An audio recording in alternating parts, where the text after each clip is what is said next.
Good evening. I'm here for 2 hours with you tonight, an extended special on this momentous moment, not just for the Conservative Party, but perhaps for the country as well. For 12 years, the Conservatives have been in power. 12 years. And tomorrow, we will get the fourth Conservative Prime Minister in 6 years. I mean, you really couldn't make it up. And some of us who want the Conservative Party to actually be Conservative and succeed are really, really pretty angry, furious that we've pumped yet more billions into the NHS for no better delivery. Frankly, almost incensed by an energy policy that leaves us so vulnerable that the lights may go out next February. The size of government has grown. The size of a civil service has grown. The size of our armed forces has fallen. And yet at every election, the Conservatives stand and we're going to take back control of our borders. We'll have a look at what's happening in the Channel. They get elected as Conservatives. They govern as Liberals. It happens time and time again.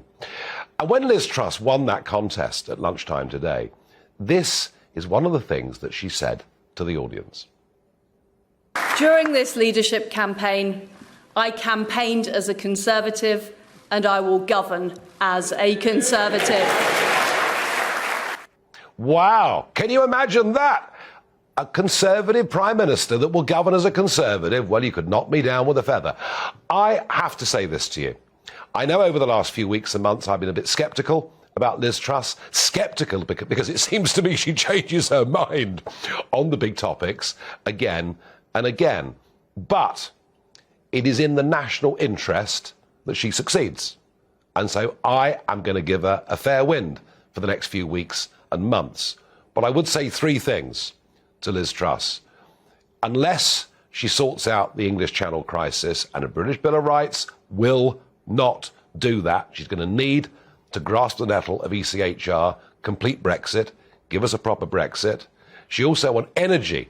All well and good, and we'll be talking to Gerard Lyons later on in the show, who's one of the financial experts helping her and helping us get through this crisis. All well and good capping your energy bill, but if energy bills are still affordable, in winter, people will, of course, use more of it. Supply. If she says, I will make this country energy independent by the next general election. And the third thing I want to see from her, there's a group of people out there, there are 5.5 million of them. They have been completely ignored by governments of all colours for the last quarter of a century and more. They are the people, the men and women that run our small businesses, the men and women that act as sole traders. The only way we can get out of this debt trap that we're in, and goodness me, doesn't the level of sterling on the international exchanges tell you just how bad our debt is? The only way to get out of this is to get out of it through growth. And growth, in my view, does not come from 4 or 5 giant multinationals opening factories in the north of England or elsewhere. It comes from simultaneous hundreds of thousands of transactions.